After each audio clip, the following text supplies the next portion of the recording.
Eesti Ajaloomuuseumi esindaja Inge Laurik-Tederi, kes räägib ühest valminud suurest näitusest, mis on tekitanud palju emotsioone, palju kiidusõnu ja palju auhindu toonud, nii et ole kena.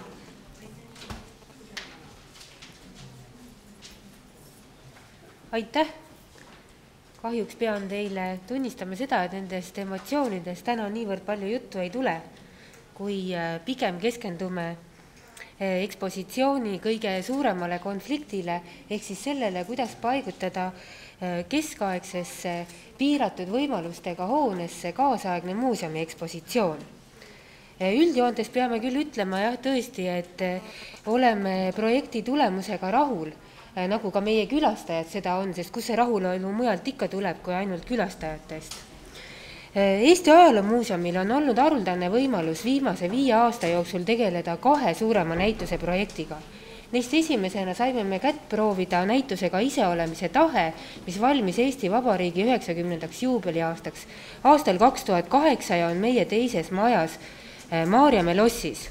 Sealt saime kätte oma esimese kogemuse nii mastaapse näituse tegemisel. Tegu oli ka esimese Eesti omariiklust käsitleva nii suure näituse projektiga. See projekt kui ka Suurgildihoone näituse projekt tõid välja mitmed olulised probleemid, mis kerkisid meie ette nii siis kui nüüd. Kahjuks peaks ma ütlema seda, et hoolimata sellest, et oli tore teha nii lühikese aja jooksul 2 projekti, on täpselt see puudu, ehk siis see aeg, millal teha neid kokkuvõtteid, mis läks hästi, mis halvasti. Kuid põhilised probleemid, mis tulid esile muuseumi siseselt, olid peamiselt seotud personali küsimusega. Vajaka on nii-öelda sellistest, kui võib öelda, uue põlvkonna teaduritest, kuraatoritest, kes oskaksid ja tahaksid oma töös arvestada lisaks teadustööle ka publikuga, kes omaksid ka laiemat silmaringi ja teaksid seda, mis toimub nii Eestis kui mujal maailmas. Ja see kogemus ei ole sugugi mitte tavapärane. Teine oluline teema, mis tõusis esile, oli muuseumi kogumispoliitika, mis peaks oluliselt rohkem arvestama muuseumi missiooni, visiooni ja lähiaastate prioriteetsete suundadega, et seeläbi toetada ka näituse tegevust. Sest oleme saanud just nimelt nende suurprojektide raames mitmeid kogemusi just nimelt selles osas, millised nii-öelda augud on meie kogudes, mida tuleks täita. Ja seda mitte ainult Eesti Ajaloomuuseumis. Muuseumi väliselt oli meile nii mõlema projekti puhul raske leida selliseid koostööpartnereid, kes tegelevad siis mööbli tootmisega, ekspositsiooni disainiga, graafilise disainiga, kellel oleks olemas ka teatud muuseumi kogemus. Seda pole ka imeks panna, sest eks muuseumid on ju tõusnud suurtellijateks siin Eestis alles viimaste aastate jooksul. Seetõttu on ka meie Suurgildihoone olnud nii Eesti Ajaloomuuseumile endale kui ka meie põhilistele koostööpartneritele, kokkuarhitektidele ja produktsioonigrupile nii üks eksperiment kui ka õppematerjal. Ilmselt näeme neid koos välja töötatud lahendeid ka teistes Eesti muuseumides ja loodetavasti aitavad meie kogemused teistel paremini teha. Suurgildihoone restaureerimis- ja püsiekspositsiooni uuendamisprojektiga alustasime me aastal 2008, mil valmisid eskiisprojektid restaureerimisele, näituse disainile, muidugi kontseptsioon ja teostatavustasuvuse-analüüs, mis olid vajalikud rahastustaotluse esitamiseks. 2009. aasta sügisel saime vastuse Euroopa Liidu regionaalarengu fondilt ja sellega seoses saime 2,8 miljonit eurot, natuke üle selle ja oma finantseeringuna lisas Kultuuriministeeriumile 500 000 euro. Positiivsena võib välja tuua selle, et meil õnnestus kinni pidada nii ajagraafikust kui ka eelarvest.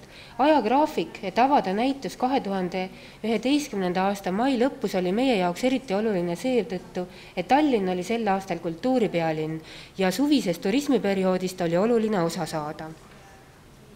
Projekti eesmärgiks, kui siin nüüd väike meeldetuletus teha, oligi restaureerida täies mahus seesama Suurgildihoone, mida te siin fotol näete, ning korrastada ka välialad, see tähendab Suurgildihoone sisehoov ja börsikäik ning teostada uus ekspositsioon pealkirja all Visahing 11 000 aastat Eesti ajalugu. Olulise tähendusega oli lahendada ka erinevad olmeprobleemid, nagu näiteks liikumispuudega inimestele luua sissepääs, loomulikult see vana hea tualettruumide küsimus, lahendada vastuvõtutsoon ja rajada uued kommunikatsioonid, mis arvestaksid nii museaalide kui ekspositsiooni turvalisusega. Oluline otsus, mille me tegime, oli see, et me avasime Suurgildihoone peaaegu täies mahus külastajatele. See tõi senise 600 ruutmeetrisele ekspositsiooni pinnale sama palju juurde, pluss siis välialad. Ekspositsiooni sisulise ülesehituse osas oli kõige suuremaks muudatuseks see, et me tõime Eesti ajaloo ekspositsiooni kokku ühte ruumi, Suurgildihoone peasaali. Varem oli jagatud ekspositsioon 2 maja vahele, Eesti ajalugu 18. sajandini Suurgildihoones ja teine pool alates 19. sajandist teises linna otsas Maarjamäe lossis. See lahendus loomulikult ei rahuldanud ei meid ega ka turisti. Kuna Suurgildihoone saal on võrdlemisi väike, tuli meil läheneda ka ekspositsioonile teisiti kui kronoloogiliselt. Võtsime seekord vaatluse alla 8 erinevat teemat Eesti ajaloost, mis käsitlesid siis võimu, religiooni, rahvastiku, keelt, tuntud eestimaalasi, töökultuuri, kliima ja territooriumi muutumist. Lisaks toetavad seda sama peasaali ekspositsiooni erinevad teemaruumid, nagu näiteks Suurgildihoone ajaloost, Suurgildist ja seeläbi ka keskaegsest ansakaubandusest kõnelev ruum Eliidivõim, asjahing, mis kõneleb kogumiskirest läbi aegade ja toob välja Eesti Ajaloomuuseumi põnevamad kollektsioonid, maksevahendite ajaloost kõnelev ruum Ratsarikkaks, relvakamber ja Eesti Ajaloomuuseumi hariduskeskus, millele seni majas üldse ruumi ei olnud. Oma keskis panime vaikimisi paika ka mõned olulised lähtepunktid, mida silmas pidada. Näiteks otsustasime me, et oleme julged, eristume senisest ja ei pea kõigile meeldima. Tahame tekitada emotsiooni, et näiteks annaks edasise impulsi ajalooga tutvumisele. Me ei pea vajalikuks anda täiuslikku ülevaadet Eesti kõigist ajaloosündmustest, vaid teeme valikuid, anname juhtlõnga. Oleme nüüdisaegseid, kuid samas ka konservatiivsed, meie lahendused peavad ajahambale vastu pidama ning olema ka muuseumi siseselt hallatavad. Toome põhikülastajast välisturisti kõrvale majja kohaliku kogukonna, eelkõige lastega pered ja nooremad külastajad. Räägime kaasa ümbritseva linnaruumi kujundamisel, avades börsikäigu niinimetatud ajalookäiguna külastajatele, mis on tänaseks Tallinna giidide poolt väga hästi võetud ja peaaegu et omaette turismiobjektiks kujunenud tänav vanalinnas. Ning loome ka vanalinna vistitsi tõesti ainulaadse keskkonna lastesõbraliku sisehoovi, kuhu igaüks pääseb sisse, millal tahab. See tähendab seda, et muuseumi lahtioleku aegadel siiski. Minnes nüüd edasi meie kõige olulisema probleemi juurde ja rääkides lähemalt Suurgildihoonest kui ühesõnaga sellest probleemist, mis on seotud Suurgildihoonega, et panna sinna sisse kaasaegne muuseum. See oli meie jaoks muidugi väga keeruline, sellepärast et 600 aastane vanune keskaegne hoone on Tallinna üks märgilisemaid ühiskondlikke ehitisi ja kultuuriväärtuste ameti muinsuskaitselised nõuded sellele väga ranged. Seega jäi ka sellist mänguruumi üsna väheks. Ja paljud probleemid jäid ka lahendamata, näiteks ei saa Suurgildihoonest tõenäoliselt kunagi kruiisituristidele väga olulist sihtpunkti, kuna meie maja ette ei saa sõita bussidega, meil on majas juba ajaloolisest ruumiprogrammist tingituna keeruline suurte gruppidega liikuda, trepid on kitsad, aega kulub palju. Samas muidugi jällegi tuleb meile tavakülastajale kasuks selline intiimsem õhkkond ja omaette lisaväärtuse annab ju ka Suurgildihoone kui eksponaat ise.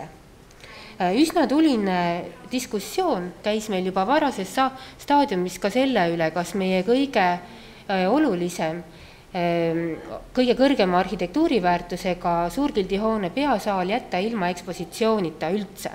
Oli päris palju huvigruppe, kes arvasid, et see võiks olla hea lahend. Meie siiski otsustasime nõnda, et muuseum on eelkõige muuseum, mitte kontsertorganisatsioon ega peokorraldaja. Ja saal peab olema võimalik kasutada tõesti ka kontserdi jaoks, kuid olema siiski muuseumi teenistuses eelkõige. Mõni aeg hiljem selgus ka, et see oli ka selles mõttes hea otsus, et paar maja eemal asuv Tallinna Mustpeade hoone anti Tallinna Filharmoonia käsutusse ja nüüdseks on renoveeritud kontserttegevuseks. Ka on meil varem juba olnud selline ekspositsioon, mis saali jätab suhteliselt tühjaks, kuid see ei toonud meile juurde ei külastajaid ega ka üritusi, ei kontserte, milleks selleks avaramad võimalused olid kui nüüd uue ekspositsiooni perioodil. Ja peaks ütlema, et see ekspositsioon ei ole nii vana, aastal 2008 oli see vist paari aasta vanune. Suurgildihoone restaureerimise ja ekspositsiooni kujundusega kaasneski keeruline arhitekt, sisearhitekt, muinsuskaitse ehitaja suhe, millele vastandus tihtipeale just nimelt muuseum. Kuna kõiki neid rolle täitsid erinevad inimesed, olid ka ootused projekti tulemusele erinevad. Nii näiteks restaureerimisprojektiga tegelenud firma jaoks ei omanud ekspositsioon mitte mingisugust tähtsust ja sellega seoses ei püütud ka luua mingit seost nüüdisaegset arhitektuurikeelt kasutava ekspositsiooni kujundusega. Kuna aga iga detail, iga värvilahendus, iga mööblikujundus, iga kruvi asetus meie majas pidi olema kinnitatud kultuuriväärtuste ametis, tõusis ette palju vaidlusi, kus muuseum pidi seisma väga konfliktirohkete läbirääkimiste raames enda õiguste ja enda tulemuste eest. Ja oli ka olukordi, mille puhul hea kompromissini ei jõutudki. Näiteks seesama Suurgildi peasaali põrandalahend, mille arvel me maksime tegelikult lõivu muuseumi külastajatele, sest siin on suurte ürituste ajal ja suurte gruppide puhul teatud mõttes keeruline liikuda, kuna põrand asub 2 tasandil ja lihtsalt võib juhtuda, et inimene seda ei märka ja astub halvasti. Iseenesest muidugi on see metallist põrand vaatamisväärsus omaette ja see lahend on tingitud sellest, et täiesti ootamatult ehitustööde käigus loobus kultuuriväärtuste amet meile antud võimalusel vahetada välja ekspositsiooni või peasaali põrand paeplaatidest põranda vastu, mille alla pidid minema ka kõik näitusega seotud kommunikatsioonid, rääkimata sellest, et parkettpõrand ise on vananenud ja ei kannata enam sellist liikumiskoormust välja. Ja nõnda siis sündiski selline lahendus, kus noored metallikunstnikud siis lämmastikappega söövitasid sellesse metallpõrandasse ka muuseumi eksponaatide suurendatud kujutised ning siin on kasutatud ka piilaritelt pärinevate lohede jälgi, et juhtida lastele mõeldud loheretke. Restaureerimise käigus vaidlesime ka selle üle, kas mitmeid ootamatud ja põnevaid uusi arhitektuurseid detaile eksponeerida ja üllatuseks oli just muuseum see, kes pidi võitlema selle eest, et need detailid saaksid eksponeeritud. Õnneks moodustasid enamasti sisearhitekt, muinsuskaitse järelevalvet tegev Elve Ilves ja muuseum ühtse tandemi ja nii sündisid ka mõned üsna toredad lahendud, nagu näiteks jäeti krohvimata keldrikorruse võlvlaed, mis lisasid ekspositsioonile ajaloongu ning samal ajal tõid ka välja hoone arhitektuurse kehandit. Oluline roll kogu meie ekspositsiooni tootmise juures oli ka ehitajal. Just nimelt seoses sellega, et ka mööbli tootmine kuulus ehitushankesse ja keeruliseks tegi selle asjaolu see, et me kasutasime palju unikaalseid lahendeid ja ka eksperimentaalseid materjale. Ehitaja tuli õnneks sellega ka üsna ladusalt kaasa. Nii näiteks sündisid paljude eksperimentide ja prototüüpide toel need suure saali fiiberlehe lahendused kui ka hoopiski regiokartograafide eestvõttel sündinud maailma esimene Eesti gloobus sisehoovis, mis on ka valmistatud metallist ja kaalub 300 kilo. Ja omaette protsessiks oli Eesti Ajaloomuuseumi kassaleti loomine, mis on valmistatud EPO vaigust ja kuhu me algselt tahtsime nii-öelda sisse valada erinevaid argielulisi esemeid, nagu näiteks taldrikuid, kahvleid, tekstiilitükikesi, pabermaterjali ja raha, aga see ei õnnestunud ja nõnda läksime teise lahenduse peale, kus valasime EPO-vaiku odraterad, mis sümboliseerivad Eesti rahvastiku arvu muutumist, et iga musta Odratera kohta on 500 inimest ja nende loendamisega ja suhtaja arvestamisega tegeles meie projekti raames hoopiski sisearhitekt.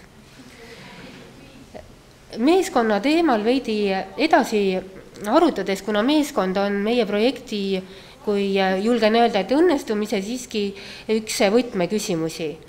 Muuseumi siseselt meeskonna liikmete arv, töötajate arv ei suurenenud ja see oli muidugi selles mõttes viga, et eriti juhtgrupi jaoks oli väga raske teha projekti kõrvalt ka veel ära oma igapäevast muuseumitööd. Kuid liiati lahkus veel ka ju meil projekti käigus juba lõppfaasis üks võtmeisikuid ning teda asendada oli erakordselt raske selles faasis ja muidugi sellega lõpuni ei õnnestunud. Õnneks aga olid meile suureks abiks erinevad meeskonnaliikmed, siin pildil näete te naaretavat tütarlast Teelet, kes oli hoopiski meie koostööpartneri produktsioonigrupi esindaja ja suhtles nii sisearhitektidega, multimeediaprogrammide tootjatega, filmitootjatega kui graafiliste disaineritega. No nii, et tänu temale said lahendatud mitmed probleemid hoopis valutumalt, kui see ehk muidu oleks läinud. Muuseumi siseselt muidugi tõusis taas jälle probleemina esile see, et meie väikese kollektiivi liikmetel on üsna erinevad tööharjumused ja üsna erinevad kogemused meeskonnas töötamiseks. See tegi raskeks suhtluse ka meie teiste väljaspoolt muuseumite pärit partneritega, kuna seltskond oli ju mitmekesine ja isiksuste rikas. Nagu ütles meie sisearhitekt Liis Lindvere, oligi kõige keerulisem kokku ühildada rohkem kui 10 inimese nägemust ajaloost, lisaks arvestada keskaegse hoone ning ajalooliste eksponaatidega.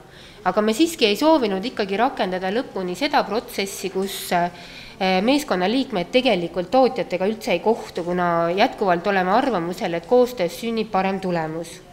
Aga alati siiski nii hästi ei läinud, näiteks ei õnnestunud meil selle sama relvakambri puhul pidada kinni algsest kontseptsioonist, ehkki ruum sai visuaalselt efektne, nagu me plaanisime, ei toetada tegelikult selle algset ideed, et läbi relvade jutustada sõdade ajaloost Eestis. Külastajate jaoks see siiski mingisugust erilist tähtsust ei ole omanud, nende jaoks on see ruum ikkagi üks lemmikumaid majas, mis on iseenesest ju väga tore. Meeskonnast lähtuv on ka ekspositsiooni kontseptsiooni loomise järgus esile kerkinud küsimus, kui kaugele me julgeme minna Eesti ajalooga, kui palju me mängime. Kuna me seadsime ikkagi üheks eesmärgiks võita enda poole lastega pered ja nooremapoolse külastajad, siis me ikkagi natukene mängida julgesime ja pidasime seda ka vajalikuks. Suureks plussiks olid seejuures taas meie partnerid Kokko arhitektidest ja produktsioonigrupist. Ühiste mõttetalgute tulemusena sündisid mitmed toredad ideed.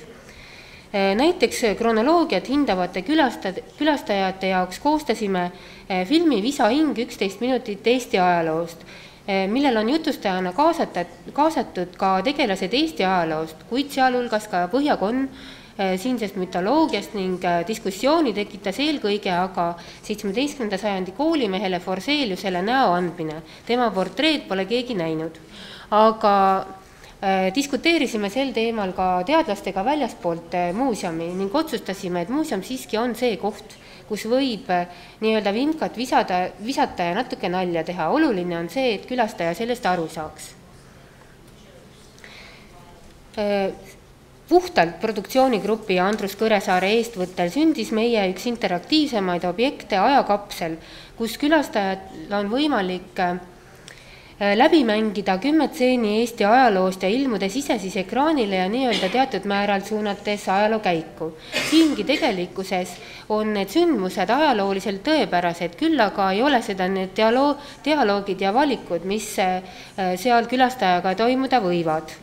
Siiski on taas tegemist ühe populaarsema objektiga meie muuseumis. Üllatusena tuli aga meile see, et meile on ette heidetud trikitamist seoses lastele ja ka mängulisemate täiskasvanutele mõeldud loheretkega. Nimelt just seesama suurgildi hoone 600-aastastelt piilaritelt inspireeritud lohe on meie majja erinevatel kujudel mitmeid kordi ära peidetud ja lapsed saavad seda otsida. See programm on muidugi osutunud ka väga populaarseks täiskasvanute hulgas ja täita vastavat töölehte. Eesmärk iseenesest on ju õilis. Läbi mängu anname me teadmisi Eesti ajaloost. Kuid see tõesti oli üks selline üllatus, millega me isegi ei osanud arvestada, et see võiks mitte meeldida. Enamalt jaolt küll pigem nagu teadusringkondades pärit inimestele. Veel üks oluline teema, mis meie ette tõusis, oli see, kui palju tehnikat muuseumisse kaasata, kui palju on liiga palju ja kuidas seda hallata. Loomulikult oli selge, et me multimeedia lahendusi kasutame. Lisaks oli see juba oluline selles mõttes, et me tahtsime anda võrdlemisi vähe selle staatilisele materjalidele, lisaks ka lisainfot. Siin aga te näete ühte tegelikult meie projekti suurimat ebaõnnestumist, millega me peame veel pikalt tegelema. See on suurel puutetundlikul ekraanil esitatud niinimetatud Hansamäng, kus inimesed saavad seigelda keskaegsetel kaubateedel, osta, müüa ja vahetada. Kuid tegelikkuses on selle mängu tehniline lahend kehvavõitu ja enamik külastajatest seda mängida ei suuda. Siinkohal muidugi tuli päevakorrale ka see, et muuseum kui tellija ise oli selliste lahendite tellimisel ebakompetentne. Muidugi oleks riske maandanud see, kui me oleks juba võimalikult varases staadiumis kaasanud endaga mõne tehniliste lahenditega seotud spetsialisti, aga usaldasime oma koostööpartnerid selles küsimuses liiga palju, seega kätte maksis. Üldiselt otsustasime kasutada pigem konservatiivsemaid lahendusi, mis peaksid ajale vastu, kuna arvestasime sellega, et meil ei ole nii palju ressurssi lähiaegadel tulemas, et väga efektseid lahendusi koheselt välja vahetada, kuna need ju jäävad silmale nähtavalt pidevalt vanaks. Kuid üllatusena tuli taas esile üks tõik see, et meie külastajad ei ole sugugi mitte kodus puutetundlike ekraanide kasutamisega. Esialgu arvati paljude nende puhul, et tegemist on lihtsalt toreda graafiliselt kujundatud ekraaniga, mitte puutetundliku arvutiga, kus siis saaks asja kas edasi uurida või mängida. Üks teema, mis veel seoses multimeedia lahendite kasutamisega on nüüd ka muuseumilistis hiljuti esile tõusnud, on muuseumi ja müra. Filmide interaktiivsete lahenditega ju kaasneb loomulikult heli ja on osa külastajaid, kellele see ei meeldi. Kuna me ise ka võtsime seisukoha, et kahjuks me ei saagi kõigile meeldida, siis me suurt midagi selles osas ette võtnud ei ole. Liiatigi me oleme töötanud ka selles nii-öelda vaikivas muuseumis, kus ei olnud ka külastajaid kahjuks kuigi palju. Ja nii siis olemegi otsustanud, et film peab siiski olema kaasatud, sellepärast, et ajaloo edastamisel on liikuv pilt ja verbaalne tekst oluliselt suurema tähendusega kui staatiline informatsioon. Üllatusena on aga, lugesime just äsja hiljuti küll anonüümsete netikommentaatorite arvamust, justkui Eesti Ajaloomuuseumi ekspositsioon oleks kuidagi nagu näiteks sellist seda Disneylandistumise suunda ja et arvutite kasutamise arvelt oleks lõivu makstud esemete eksponeerimisele. Tegelikult see nii ei ole, et selles osas me oma külastajat üldjuhtudel ikkagi tunneme, et meilt alati nõutakse seda, et näidake neid vanu asju, näidake neid originaalesemeid ja tegelikult ei ole me ekspositsiooni pinda ega eksponaatide arvu kuidagi vähendanud, vastupidi, neid on rohkem väljas kui kunagi varem ja ka seda infot, seda lisainfot, taustainfot Eesti ajaloo kohta on ka rohkem väljas kui kunagi varem. Üldiselt me selle protsessi raames õppisime palju ja saime teada seda, kui tähtis on tugev meeskond ja hea koostööpartner ja kui raske on hoida seda gruppi oma töö käigus koos, jäädeks samal ajal truuks kvaliteedinõuetele ja loomulikult kontseptsioonile. Ja täna seisab meie ees raske küsimus, mis saab edasi? Ekspositsioon vananeb iga päevaga. Kuidas me suudame jälle seda vahetada, kust me selle jaoks raha leiame, eriti arvestades sellega, et meie ees seisab veel terve restaureerimata ja renoveerimata muuseumikompleks Maarjamäel. Igal juhul lootus sureb viimasena ja Eesti Ajaloomuuseum loodetavasti veel mitte. Soovin teile jõudu, head kolleegid. Aitäh!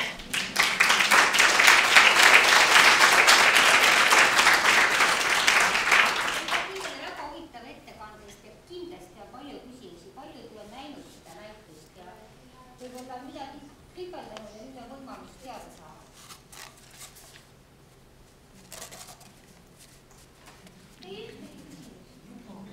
tulge siis vaatama. Ma tohiksin küsida võib-olla. Nagu teada, ajalugu ei tee ainult üksnes positiivsed kangelased, seal on ka palju negatiivseid inimesi ja me peame neid kõiki taluma ja vastavalt ka ekspositsioonis nendele oma koha näitama. Teie muuseumis vist arvatavasti tekkis seal ühe persooniga, see on Alfred Rosenbergiga seoses juudi kogukonnaga seal. Kas suutsite neile selgeks teha seda ka, et nende hulgast enamasti ju on teada see kuulus bolševistlik revolutsioon ja see Nõukogude valitsus, seal olid juudi persoonid ju ka peaaegu pooled olid seal kõrgtipptegijad ja nad ei olnud kahtlemata sugugi kõik nii pehmete kätega, nagu võib arvata. Kas siis need tuleb siis kustutada kõigi maade ajaloos ei saa ju seda puhtaks niimoodi pühkida kõiki. Kuidas te suutsite neile need küsimused selgeks teha? Ega lõpuni ei suutnudki, aga kuna täna on siin haruldane võimalus, et istub siin meie muuseumi direktor, kes otseselt kõikide nende osapooltega suhte, siis äkki tahab Sirje Karis ise vastata sellele küsimusele, mõne sõnaga kommenteerida. Ega mul siin suurt midagi kommenteerida ei ole, aga ma tahaks seda öelda, et me põhimõtteliselt oleme jäänud selle seisukoha juurde, et me ajaloos näitame ikkagi kõike, mis Eesti ajaloos on olemas ja mis olnud on, kas see on negatiivne või positiivne, me ei saa ajaloos näidata paraku ainult häid asju ja väga tublisid inimesi. Ei ole ei eestlased ega eestimaalased ega ka Eestimaa nii lõpuni kaunis ja kena.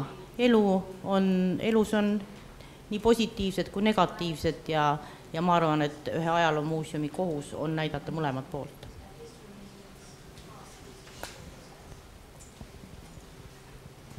Ma küsin ka, ma ei tea nüüd kumba käest, kas Inge või Sirje käest, aga mul on niisugune küsimus, et see teie Suurgildi suur saal on väga atraktiivne ja väga tore koht ja te olete mõelnud ja nagu sa ütlesid, et seal on võimalik teha mitmesuguseid üritusi, et kuidas, aga te püüate ikkagi seda eelkõige seda näituse osa kogu aeg selles suhtes esiplaanil hoida, aga on teil palju neid üritusi seal, on seal soovijaid palju ja kuidas nemad sellesse saali, kas nad suhtuvad sellesse piisava respektiga, kas nad mõistavad seda väärtust, mille keskel nad on või on see lihtsalt niisugune tihti ka, et te peate seda 100 korda üle seletama?